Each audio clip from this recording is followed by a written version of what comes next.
Listo, muy bien. La semana anterior estábamos revisando ya lo que era el IVA, ¿no? Hicimos un ejemplo, como yo les había indicado, cómo llevar las declaraciones para una persona obligada a llevar contabilidad, sea esta persona natural o sea una persona jurídica. Habíamos hecho lo que es el mapeo de la declaración, ¿sí? Pero ese mapeo nosotros lo hicimos en relación a información que nosotros obtenemos de reportes, ¿no? Tanto de reportes de ventas, de compras, de retenciones, los mismos saldos que nosotros podemos tomar y tener en cuenta, a ver, que podemos tomar de nuestros balances, ¿no? Prácticamente de los mayores, esos saldos nosotros podemos tomar para poder hacer la declaración. Es más, deberíamos tomar de ahí la información para poder nosotros hacer la declaración, porque la declaración solamente nosotros lo que vamos a informar ahí es del IVA, ¿verdad? Lo que le importa al Estado, la tributación y en este caso referente a lo que es el IVA, ¿no?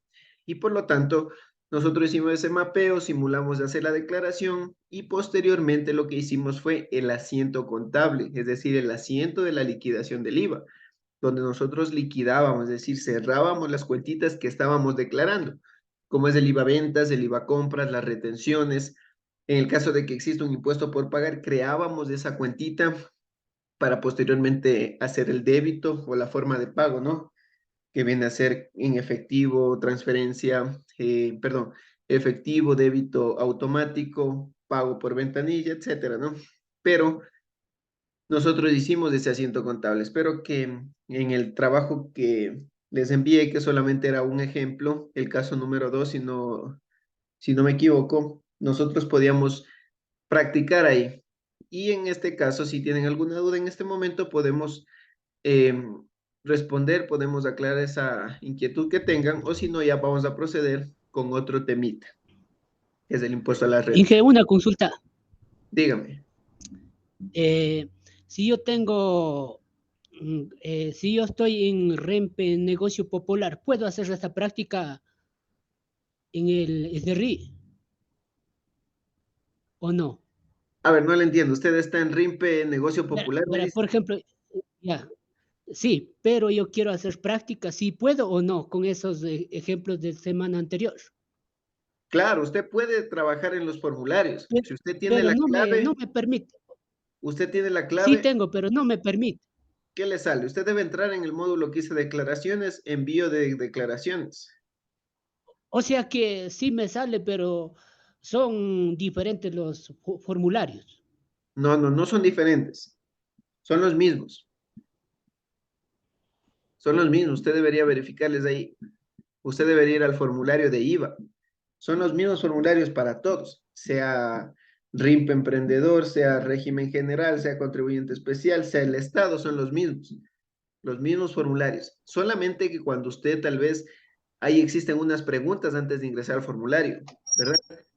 Esas preguntas en el formulario de IVA, si quiere las puede responder. Y si no, puede poner ahí una opción que dice eh, que le aparezca o mostrar el formulario completo. Y ahí es donde están todas las secciones, las que vimos, de ventas, las de compras, las retenciones, el resumen impositivo, las retenciones efectuadas, todo eso le va a salir ahí. Sí, pero va a ser el mismo, usted puede practicar ahí, no hay problema, siempre y cuando no ponga como finalizar, ¿no? Lo que está haciendo. Sí puede hacerlo, pero Ya voy a tratar de ver. revísele nomás. Tal vez alguna otra pregunta o si no, para comenzar con el nuevo tema, impuesto a la renta. No tenemos, déjenme abrir Excel para trabajar en Excel, ¿no? Sí, Eje, por favor. Unidad 2 yo ya tengo hecho la tarea unidad 2 pero ahorita quería subir, pero no me permite desde otro día. Estaba intentando subir, pero la tarea y no me permite. la tarea que dice tarea 3, Unidad 1. en la unidad 1 me dice. Sí, A ver, ahorita reviso aquí en la aula virtual, unidad 1. por favor. Sí, Ninguna no está Magister, no verificada. se abre para mandar los deberes. Yo sí le mandé a su WhatsApp avisándolo.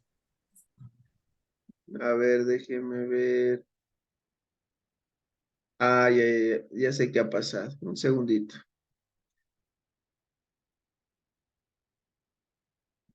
Pero ahorita le voy a modificar la fecha donde yo le pongo fecha de 20 de julio del 3 de agosto del 2023, del 2023.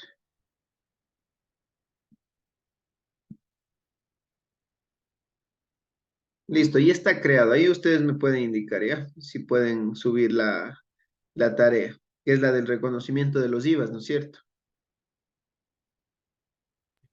Sí, ya. En la unidad número 2 también ya les voy a actualizar para que suban en cambio el caso número 2. Justamente aquí les va a sumar, Sí, ahorita sí, ya podemos subirlas así, ahorita se permite. ya, aquí va a haber también uno que se llame tarea número 2 en la unidad 2, ¿no? Tarea número 2. Y este también le voy a poner porque esto también le voy a actualizar.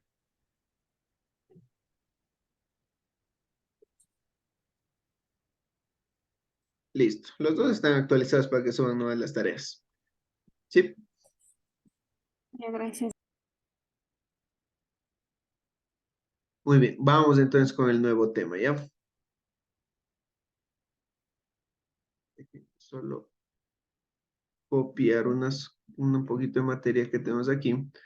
No nos olvidemos que nosotros debemos conocer la materia, lo que nos establece la normativa, la ley del régimen tributario interno. Analizamos eso y luego sí es necesario que nosotros hagamos la práctica. Miren, ya les voy a ir compartiendo aquí la pantalla. Me confirman si están visualizando. Me confirman, a ver.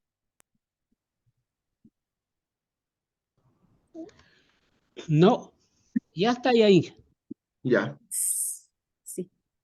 ya, miren.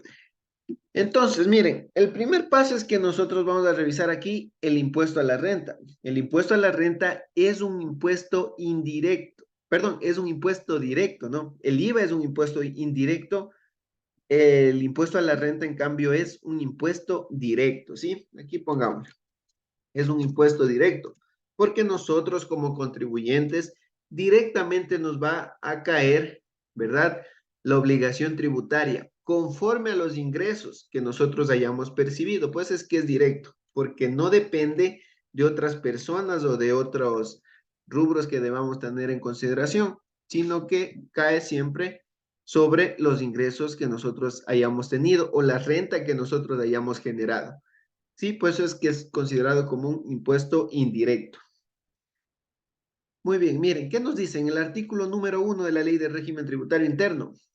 Nos dice, miren lo siguiente, establécese el impuesto a la renta global que obtengan las personas naturales, las sucesiones indivisas y las sociedades nacionales o extranjeras de acuerdo con la disposición de la presente ley. Es decir, que el impuesto a la renta, ¿quiénes van a pagar? Van a pagar sobre la renta, ¿no?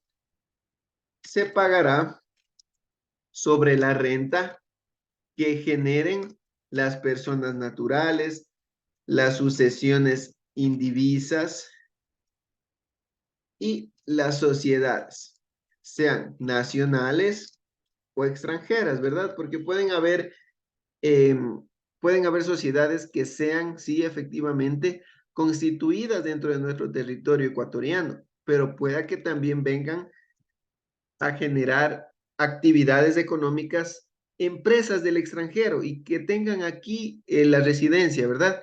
Y que deban tributar aquí. Es decir, que esas empresas, esas sociedades extranjeras van a tener que acogerse a los pagos y a las determinaciones que nos establezcan la ley de régimen tributario interno, es decir, la normativa ecuatoriana. Sí, pues es que nos establece que el impuesto a la renta lo pagarán las personas naturales, las sucesiones indivisas y las sociedades, sean estas personas naturales o extranjeras. Sí, facilito hasta ahí, ¿no? Ese es el artículo número 1. Con ese artículo nosotros iniciamos la ley de régimen tributario interno. Miren, ahorita ya les voy a compartir lo que nos establece, en cambio, el artículo número 2.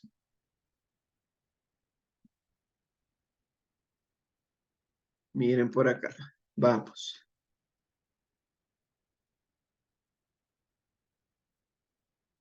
Miren por aquí. ¿Qué nos dice? En el artículo 2 ya nos pone qué son los conceptos de renta. ¿A qué nosotros podemos conocer como renta? ¿Sí? ¿Qué es la renta? ¿Qué vamos a generar para así pagar un impuesto, un tributo?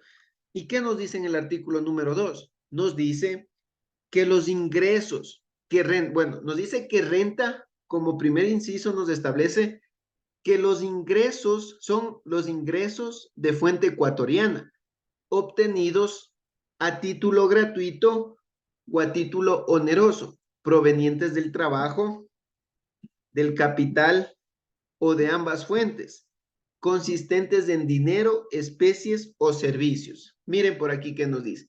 Es decir, que la renta, son los ingresos que nosotros como personas naturales, como sucesiones indivisas, como sociedades, podemos percibir. ¿Por qué? Por el intercambio, por la transferencia que exista de un bien o de un servicio, nos dice aquí.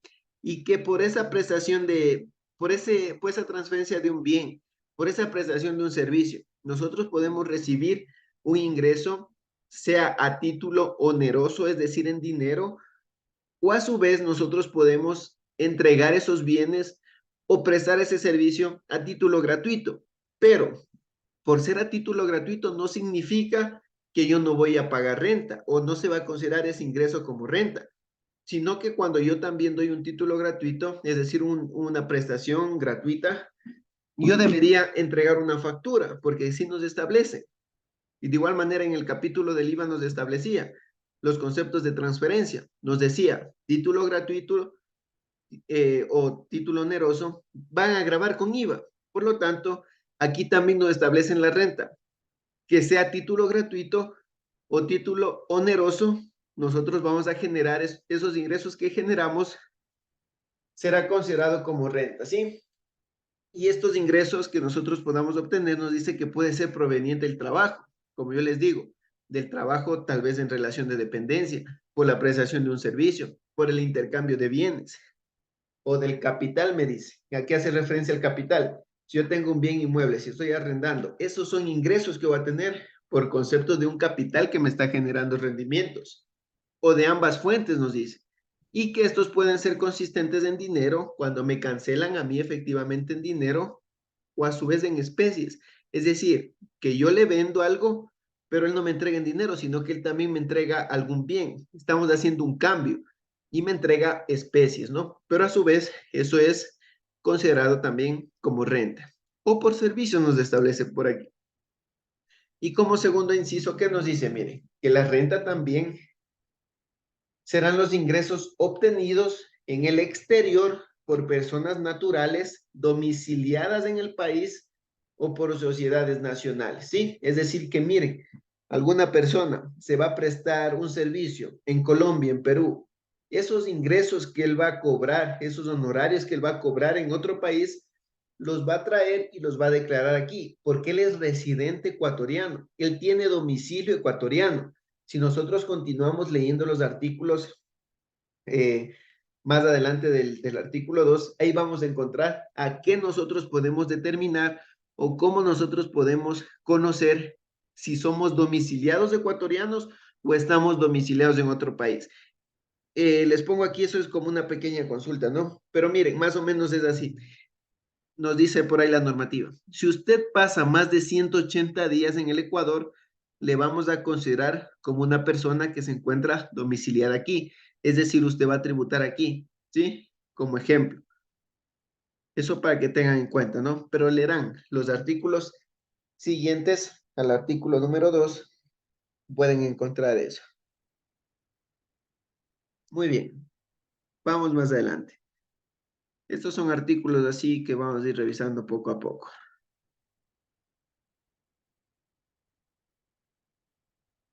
Muy bien, ya les paso otra diapositiva por acá para ir revisando. Miren, ¿qué nos dice por acá? Miren, el artículo 7, ¿qué me establece? El ejercicio impositivo, ¿sí? Ahora, nosotros nos dice que el ejercicio impositivo para la declaración del impuesto a la renta será de forma anual. Aquí nos dice, ¿no? El ejercicio impositivo es anual y comprende el lapso que va desde el 1 de enero hasta el 31 de diciembre, ¿sí? Es decir, que nosotros ese rango de tiempo, nosotros debemos considerarlo para la declaración del impuesto a la renta, ¿sí? Es decir, que yo no inicié actividades el 1 de enero, yo comencé el 1 de junio, no importa. Entonces, mi actividad o mi ejercicio impositivo será desde el 1 de junio hasta el 31 de diciembre.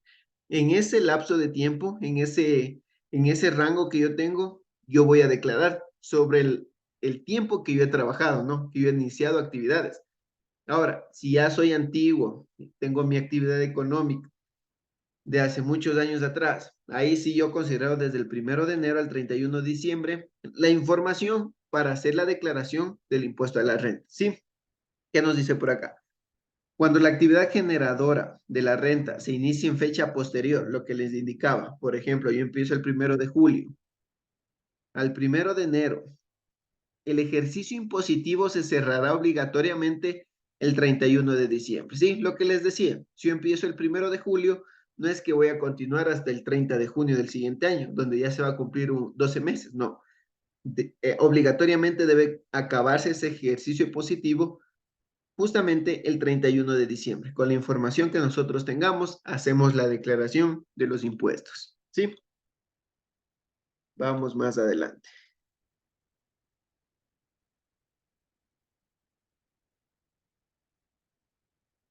Y ahora sí viene un temita, que eso es lo que me importa, ¿sí? Los artículos del 1 al 7 ustedes pueden revisar y pueden pegarse una leidita, ¿ya? Pero ahora sí vamos a lo que me interesa, miren, lo que viene. El artículo 8 me dice, el artículo 8. ¿A qué hace referencia el artículo 8 de la LORTI? Este artículo hace referencia a los ingresos de fuente ecuatoriana. Es decir, ¿qué son los ingresos o a qué nosotros debemos identificar como ingresos que van a pagar renta o que se van a considerar para pagar renta? Ahí en este artículo nos establecen. Por ejemplo, ya vamos a leer más adelantito qué nos dice. Pero miren, el artículo 8 nos habla de los ingresos de fuente ecuatoriana. ¿Cuáles son los ingresos que nosotros como personas naturales, sucesiones indivisas o sociedades percibimos para poder nosotros posteriormente calcular lo que es el impuesto a la renta? En el artículo 8 encontramos eso. En el artículo 9, lo que nosotros vamos a encontrar son las exenciones. ¿Qué son exenciones? Son, ¿cómo les diría? Son actividades o son conceptos que nos establece la normativa que van a permitir dar una excepción para el pago de la renta, ¿sí? Aquí en el artículo 8 me puede decir efectivamente, si tú ganas en la lotería, esos ingresos que tú tienes van a ser ingresos de fuente ecuatoriana y van a pagar renta, ¿verdad? Ahí me pueden decir eso en el artículo 8. Pero en el artículo 9 me dice, muy bien, tú ganaste la lotería, ¿verdad? Pero va a ser exento del impuesto a la renta ese ingreso siempre y cuando la lotería haya sido generado o haya sido promocionado por la Junta de Beneficencia de Guayaquil, ¿sí? Ahí ese ingreso que tú percibes sí va a ser reconocido como un ingreso, ¿verdad? Para ti. Pero asimismo en el artículo 9 yo te puedo dar una excepción, ¿sí? Te voy a dar, vas a quedar exento del pago del impuesto a la renta sobre ese ingreso que yo te indico en el artículo 9. No van a ser todos los ingresos. sino solamente los que te establezco en el artículo 9, ¿sí? Es decir, te voy a dar aquí rubros o te voy a dar conceptos que van a estar exentos del impuesto a la renta, como por ejemplo, miren otro que les pongo así de forma breve. En el artículo 8, los ingresos ordinarios que vamos a tener es por transferencia de bienes, ¿no? O prestación de servicios. Una fundación sin fines de lucro, por ejemplo, una iglesia, ellos pueden obtener ingresos, ¿verdad? Por prestar servicios religiosos, pueden tener ingresos, ¿sí o no? En el artículo 8 me dice, tú como tienes ingresos, entonces paga renta sobre esos ingresos. Tú como iglesia, como una persona jurídica que no tiene, eh, que es sin fines de lucro, ¿no? La iglesia, sin fines de lucro, pero tiene ingresos. Y esos ingresos en el artículo 8 me indica muy bien, tú tienes ingresos, entonces paga renta. Pero esperen, nosotros debemos conocer la normativa. Y en el artículo 9 me dice muy bien, si tú eres una institución sin fines de lucro, los ingresos que percibas van a ser exentos del impuesto a la renta. ¿Sí? Es decir, que en el artículo 8 me indica cuáles son los ingresos que nosotros debemos considerar para pagar renta. Pero en el artículo 9 me dice, muy bien, ¿sabes qué? Por ser una institución sin fines de lucro, tú no vas a pagar impuesto a la renta sobre esos ingresos. Tú estás exento del impuesto a la renta, ¿sí? Como ejemplo, ¿no? Ya vamos a leer también qué nos dice cada uno de los artículos. Por ejemplo, el 8, que nosotros podemos considerar como ingresos. Y en el 9, cuáles están exentos, ¿sí? Como yo les establezco. Y en el artículo 10, estos son los 3 artículos ahorita que me interesa que conozcamos, es un artículo que hace referencia a las deducciones, ¿sí? Es un artículo que hace referencia a las deducciones. Deducciones. ¿Y qué vamos a encontrar en el artículo 10 como deducciones fácil? Lo que me establece aquí. ¿Qué me dice? Como de entrada en este artículo me dice, muy bien, en este artículo te voy a hablar sobre las deducciones. Es decir, que los costos y gastos que tú hayas incurrido, en los costos y gastos que tú hayas incurrido, siempre y cuando cumplas con los parámetros que te establezco en este artículo, entonces ahí tú vas a poder deducir estos costos y gastos del impuesto a la renta, ¿sí? Tú vas a utilizar eso para deducir los ingresos de fuente ecuatoriana. Es decir, ¿se han escuchado? Entonces, ¿este gasto es deducible? Sí, siempre y cuando cumpla lo que establece el artículo 10. Entonces, este artículo no será deducible porque no va a cumplir lo que nos establece el artículo 10. ¿Sí? Como un pequeño ejemplo, miren. Las deducciones, los costos y gastos, ¿qué nos dice? De entrada nos dice que un costo y gasto para que sea deducible debe cumplir con estos parámetros que les digo aquí. Que nos permita obtener, mantener o mejorar los ingresos de fuente ecuatoriana. Ese es el primer parámetro para que un costo y gasto sea deducible. Que estos costos y gastos me permitan a mí obtener, mantener o mejorar ¿qué? Los ingresos de fuente ecuatoriana. Es decir, miren, que si yo compro mercadería, claro, la mercadería es deducible, ¿verdad? Ese costo de ventas que se genera al momento de nosotros realizar una transacción, ese costo de ventas será deducible, sí. ¿Por qué? Porque ese costo de ventas me va a permitir obtener más ingresos o me va a permitir mantener los ingresos que tengo o me va a permitir mejorar esos ingresos, ¿sí? El costo de ventas que se genere cuando nosotros realizamos una transacción, como un pequeño ejemplo, ¿sí?